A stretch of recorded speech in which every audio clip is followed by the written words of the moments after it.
welcome to The Afters. I'm Steph, this is Bertie, and we are in my camper van, Ruby. Don't say hello. This is a podcast that looks at life after we start questioning our relationship with alcohol. So whether you are a moderate drinker or sober curious, or just somebody who actually thinks about fun, hangover-free fun, or even if you just fancy a night off the booze and a bit of hangover-free fun, then this is the podcast for you. And just like the afters, anybody can turn up. So I have guests on my podcast. And on today's podcast episode, I have got my first guest in the van. I've got the lovely Joanne from the Midlands. Are you from the Midlands? I am, yeah. West Midlands. Well, it's Staffordshire, but West Midlands is easier to understand. It's right on the border. Yeah, you've got the accent. Yeah. Are we ready to go? Are we ready? Are you nervous? I wouldn't say nervous. I just knowing what to say. I'm sure I'll think of something. Welcome to the Afters. You are the first person in the van on the podcast. Oh, exciting. It is exciting. Yeah. So, thanks for coming on. Do you want to?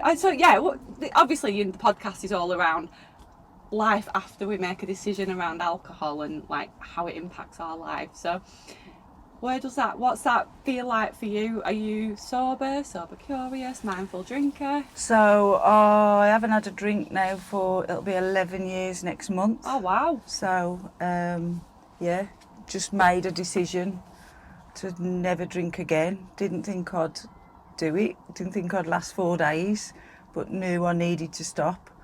And then the one thing that's really precious to me is my sober clock ticking away. So the bigger that got and the more it went, I just kept going. And then before I know it, 11 years, it just feels like yesterday, the feeling of making that decision. That is incredible. Was there like a big thing that happened, or was it like a build-up, or how did you come to the decision? There was no real... People talk about their rock bottom. There wasn't one for me. It was a slow build of going from being... I've always been a drinker, as in loving going out partying. And I didn't really ever drink in the house up until one point. And then I started drinking in the house. And it was probably that last 3 years of drinking in the house alone that it became an every night thing. And I'd sort of tried to stop a year before, didn't make it. And then thought, I need to do it. And it took me, I managed a month the year before, and then I started drinking again. It took me another year to get back into right, I'm going to do it now. Still not knowing if I'd do it. So no, there was no real rock bottom, but there was definitely a realisation that drink, and I always describe it like this, it had got me by the throat. Yeah. And I knew it had got me by the throat, and I needed to get out that cycle, 100%. So yeah. What happened the first time that like caused you to go back, and then the difference in the second time? Did you do something different? What happened the first time? Both times I came across a fantastic book by Jason Vale called Kick the Drink Easily. And obviously the title in itself, Kick the Drink Easily, it got me by the throat. How is it going to be easy? But I read the book and I felt like something had really shifted inside me. So I'd made the decision 12 months before, but then I was going out on one, I think it was a Friday night, me and a friend, and with all the intention of not drinking. And I remember her saying to me, you're going to drink tonight, aren't you? And I said, well, no, I'm done really. Oh, you'll spoil the night if you don't drink. And I wasn't strong enough in myself at that point to go, I'm done. Yeah. So I ended up having a few drinks that night. And then that was it then. I was back in the nightly routine of drinking again. So I picked the Jason Vale book up again 12 months later and read it again. And that was the time when I decided I'm not going to let anybody influence me now. It's my decision. And if anybody says, you'll spoil it, it's going to be boring. So I was ready for it. And obviously you get that so much in your sober journey. I call them sober saboteurs. They're constantly, unknowingly trying to derail you. Yeah. I was ready for them that time. Yeah. Did you speak to them about it? So did you tell them that, what they'd said, like, kind of had an impact? I don't think I was strong enough to be as bold back then, because I still felt like I was the problem for being a drinker. Yeah. Or wanting to stop drinking. You know, because everybody thinks drinking is normal, isn't it? And Yeah. she was normal and I wasn't. Yeah. So I never approached it. But, you know, to cut a long story short, this is a friend who I'd had for 20 years up until this point. Within a couple of years, I've not seen her since. And I think, you know, sobriety just put that distance between us. She was a drinker, she was my drinking friend. And, you know, on your sober road, you've got to be prepared to lose friends along the way. You know, and sad as it is, and some people lose relationships along the way, you've got to stick to what you know is right for you, haven't you? Yeah. And when you start bending yourself to try and accommodate other people's attitude to alcohol, you never really be your true self. So yeah, we're no longer in touch, and I wish her well. I don't know whether she's still drinking. I presume she is. But yeah, that was it for me. I just couldn't go back. Yeah. Did you find that a lot of your friendship group changed when you made that decision? No, just her, yeah. That says a lot, doesn't it? You know, all of the friends I was hanging around with, I mean, at the time, because I was a party girl, I was going abroad twice a year on drinking holidays. And I remember when I quit, first of all, my first dread was, oh my God, I've said it out loud, I'm not going to drink again. And then I realised, oh my God, will I get to Friday? And then it dawned on me, oh my God, I'm going to Magga in 6 months. It was all booked and paid for. How am I going to do that? And the group of girls I went with, they were great. I just carried on as normal, went out till 4 o'clock in the morning as normal. They were just, oh, hold my drink, will you? Knowing I was sober, and they just supported me. So I think most people will really support you and want you to do it when they see how much you want to do it. Yeah. But there are casualties. Some people will never accept what you've done, and they need to, sadly, move on. Sometimes it's a bit of a mirror, isn't it, to people as well? Yeah, absolutely right, yeah. It really exposes their drinking, you know, and that it's always that question, isn't it? Well, how much were you drinking? Yeah. You know, and it's either what your answer comes out, which my honest answer was it was at least a bottle of wine a night, and at the weekends it started to get to more. You know, and sometimes you say a bottle of wine a night and they say, really, that much? And then others go, well, that's not a lot, is it? Yeah. Everybody's on a different camp, aren't they? It's kind of like people want to weigh up if they've got issues with drink, or if they've got problematic drinkers, like, and compare their drinking to your drinking. And if you kind of give one answer, they're like, oh no, I'm fine now, I'm all right. Yeah, absolutely. Yeah, you've got to just do your own thing, haven't you? How did you find Magga sober? Because that is a party place. Yeah. I just remember being really aware of my surroundings more, you know, and just seeing people so out of it, you know, and although I had a great time, because I think I'd got that sober spectacles on then, and I could just see everything, and I was just loving coming back at 4 o'clock in the morning and feeling fresh. And in fact, I was popping to McDonald's for a coffee on the way back. It was great, but you know, I realised then that it wasn't the kind of holiday for me. What I had enjoyed, you almost got to grieve your old life, haven't you? Yeah. You know, because it's different. But yeah, just an eye opener really, and just thinking, how did I used to do that all the time? What you said then about grieving your old life, I think I'm recognising that a lot at the minute, but I kind of think like what we used to think was fun, like the Magga style holiday, you're grieving that because you think, oh my God, I'm not going to do that again, and that was fun, but you kind of realise that there are different ways to have fun and feel nice. Have you found that? Well, yeah, because you know, you all your money you spend on doing what you think is fun, like Magga and all of those kind of holidays. I could list them all, I won't, but all those kind of party holidays.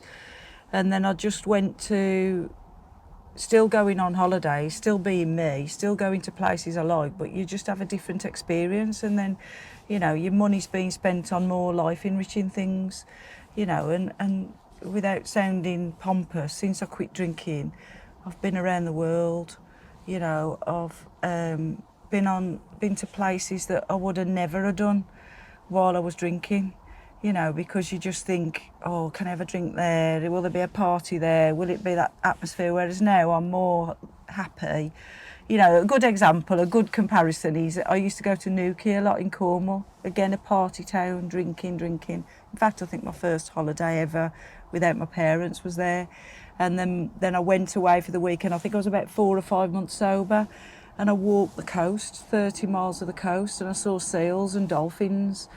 And I remember standing on the cliff thinking, this couldn't be more of a different place. But I was still in Newquay. It was still me. I was still in Newquay. But instead of standing in the bar at the Central looking at what my next drink was, I was seeing seals and dolphins. And I think that's a good analogy for life. You know, everything I've done since, going around the world, many different locations, and just thinking, God, how different would this be if I was in that bar with all them people drinking, you know, whereas instead you're seeing things that you just wouldn't ordinarily see. Yeah, So, I definitely think that as well. Like your city breaks, I loved city breaks, but it was always centred around pub hopping, which I had fun doing it. I'm not like dissing my old life, but now when I plan a city break, I'm looking at different things to do and like trying to find things that are unusual, and that would never have happened before, ever. Yeah, absolutely. I think we're kind of touching on it here anyway, but I think we do kind of chase the drink, but when we're drinking, we don't realise we're chasing drink. Yeah. We think we're chasing happy life. Yes. But we look back when we're sober and then we go, God, it was all about finding a good bar. Yeah. You know, finding a good drink, but we don't see it when we're in it. No. So what was the challenging things for you? Because obviously 11 years is a long time. Like, if you had to say like what you found the most difficult to get to where you are now and how you got over it, what do you think it would be? I think early days, I mean, there's always going to be challenges. I think for me, drink is all around us, and in my lifetime it'll always be all around us. So there's always challenges, there's always somebody who's going to say, oh, have a drink, and when you say no, they tell you you're boring. So there's always going to be that. But I think early days, the thing that finally did it for me was once I'd accepted that my personality, I couldn't drink. I can't be a moderate drinker. You know, I'm an on or an off kind of person. Sounds strange, but give me a bag of chocolate peanuts, I'll eat the lot. Yeah. I won't have 3 out the bag and then put a clip on it, like, you know, what are food bag clips for? They don't exist in my head. We can do that now we're sober though, like we can eat what we want. Yeah, that's it. So I was always an all or nothing, get the bottle, drink it. So I'd like to say this because I think if people get their head round this, that it'll get the people who are watching who are thinking, why can't I get out that cycle? Hopefully this might help. I'd finally said to myself, accept you can't moderate. End of. Don't try and fight it.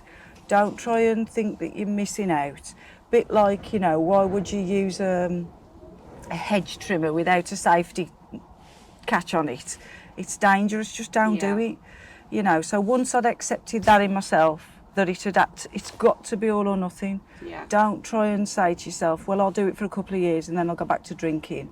It was almost like I did all my grieving for my alcohol in those early days. So then as time went on, there wasn't I wonder if I could go back. It's done. You've just got to get your head down and just keep going sober.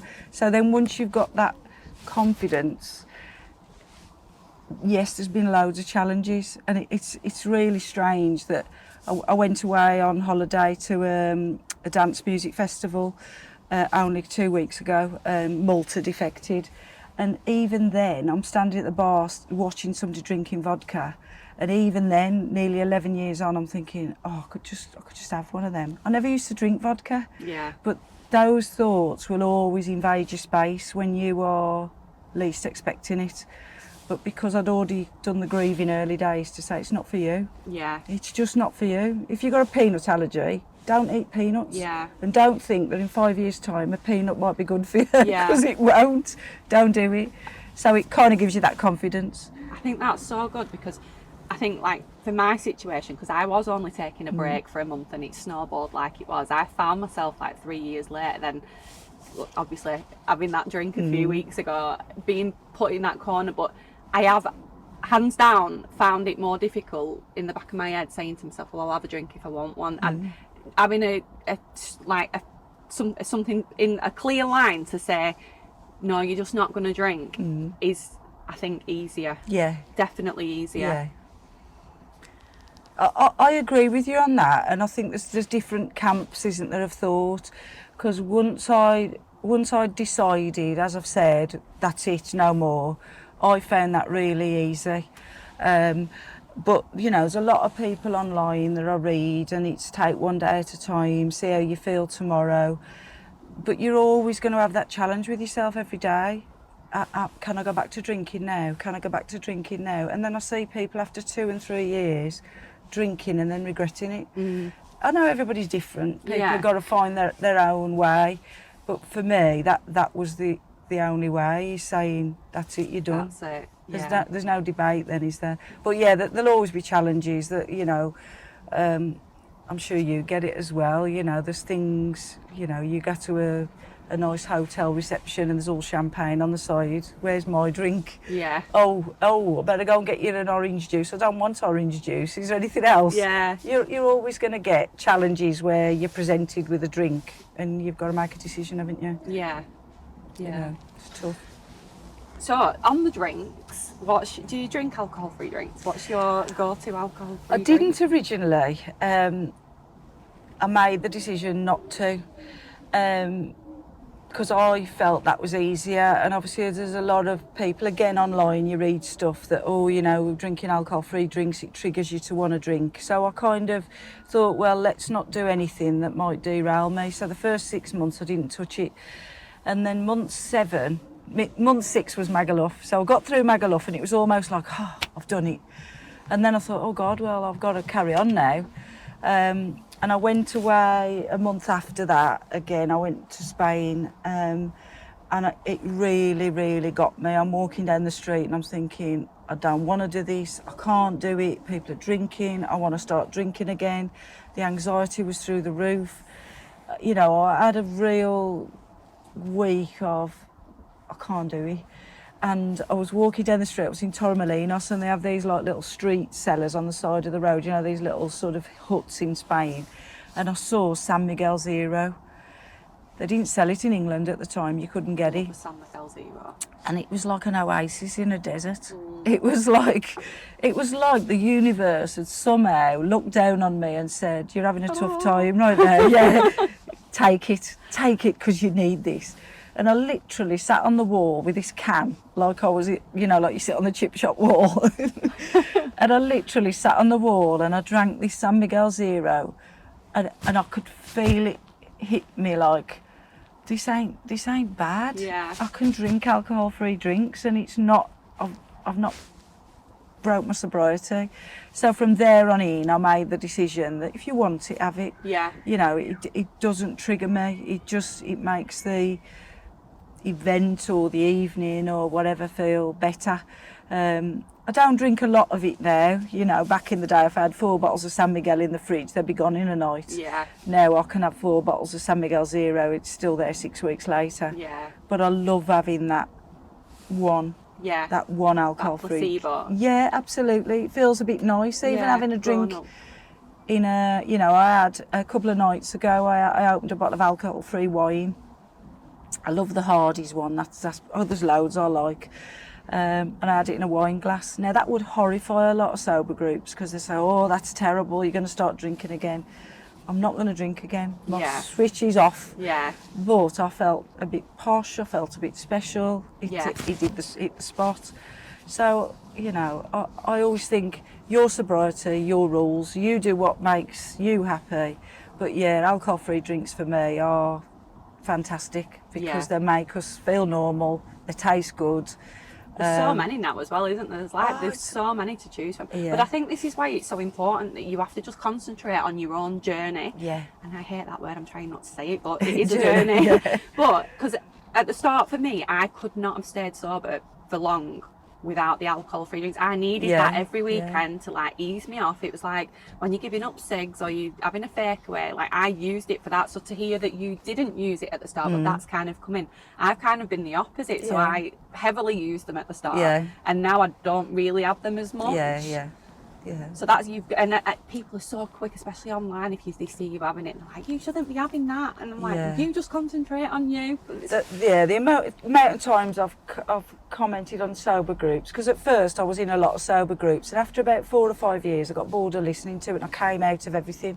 It's only recently that I've sort of got back engaged and involved, because I do feel like there's people out there that are in that cycle, and you know, if I could help one more person, then you know that's a good thing. But the things I do comment online now, I always put your sobriety, your rules. Yeah, Your sobriety, your absolutely, love rules. that. Because people, you know, am I allowed this? Am I allowed that? Can I have 0.05? Can I have 0.5? Can I put wine in my cooking?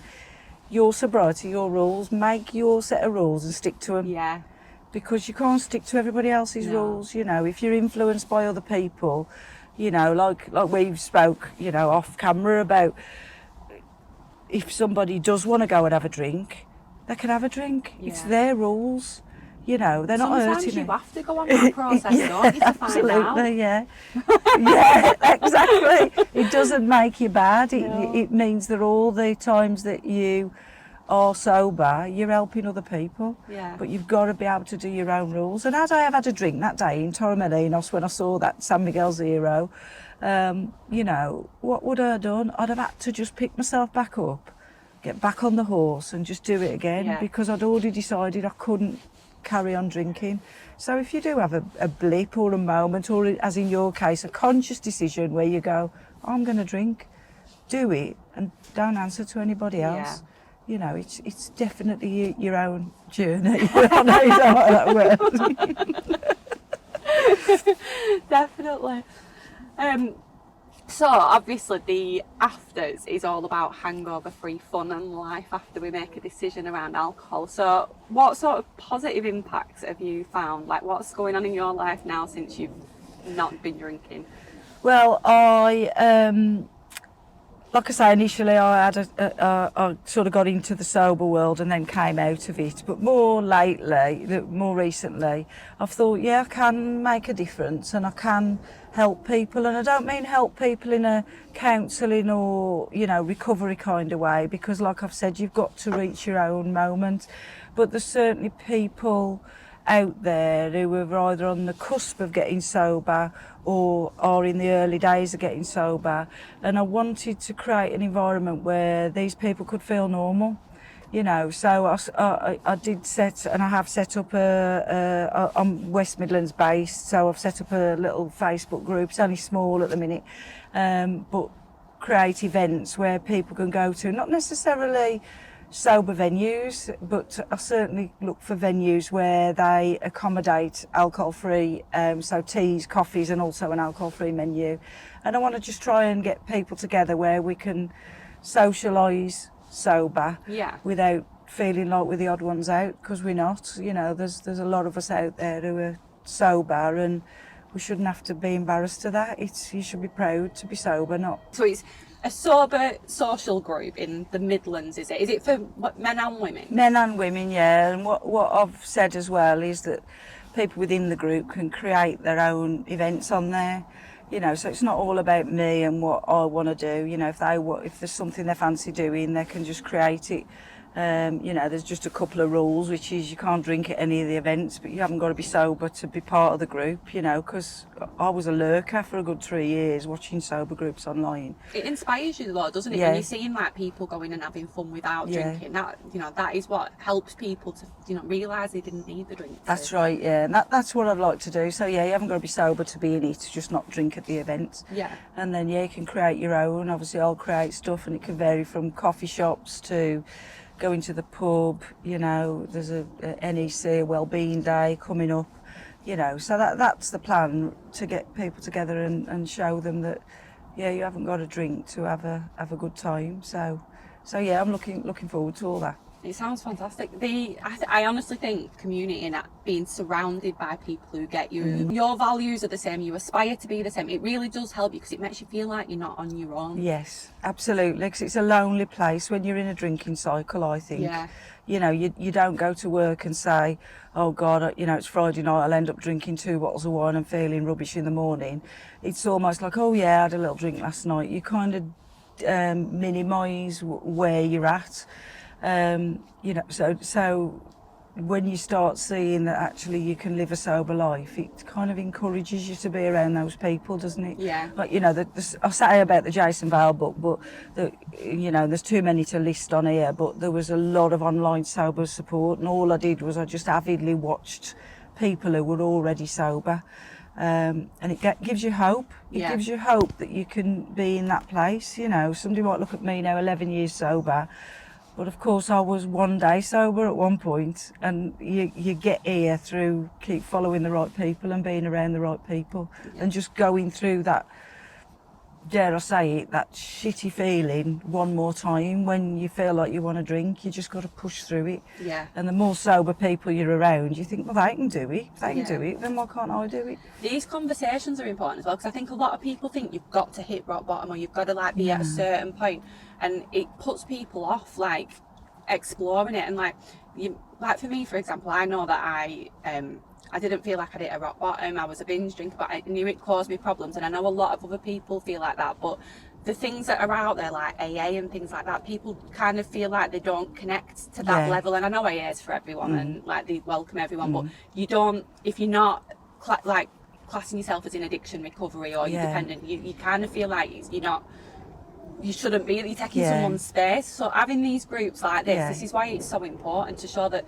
it's not just all doom and gloom after you stop drinking. There's actually so much to go after it. Your life improves, your confidence improves, you start creating groups, you start doing things that you might never have done if you was drinking. You have more meaningful conversations with people, I think. Awkward at first though. You know what I'm saying? It's really awkward to learn. I was like a wooden mannequin, you know, when I first, you know, I'd go out and I'd feel a bit, but you get into it. But yeah, you have more meaningful conversations, and you know, when you're at the kind of parties like weddings or that where there's children there, and you're looking at children, you're thinking they don't need to have a drink. They're just belly laughing without it. So, you know, why does drink do that to us, where we're belly laughing when we're drunk?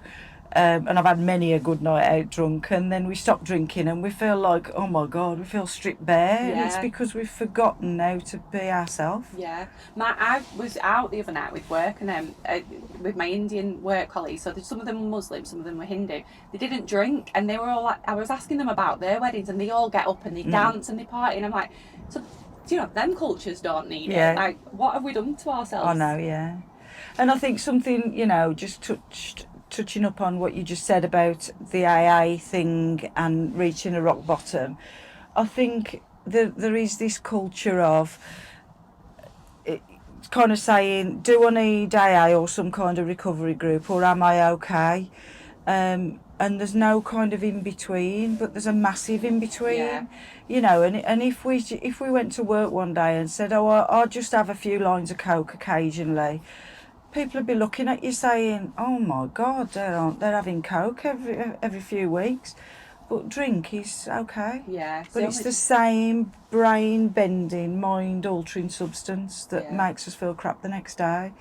But it's because it's legal, isn't it? Yeah, so there's kind of this, I'm either bad or I'm okay with it.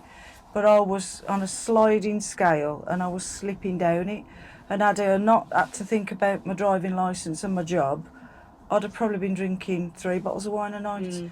But that's what kept me clipped. Yeah, you know, so it only takes somebody to lose their job or lose their licence, and that's it. Alcohol then leaks in, and they do get their rock bottom. Yeah.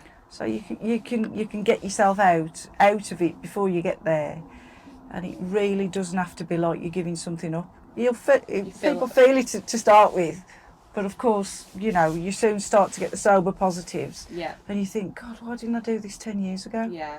You can't see it at the time. No, you can't. You have to live it, don't you? You have to go through it and have them awkward moments. Step out your comfort zone. Tell yourself it's all right. Learn and grow. Yeah.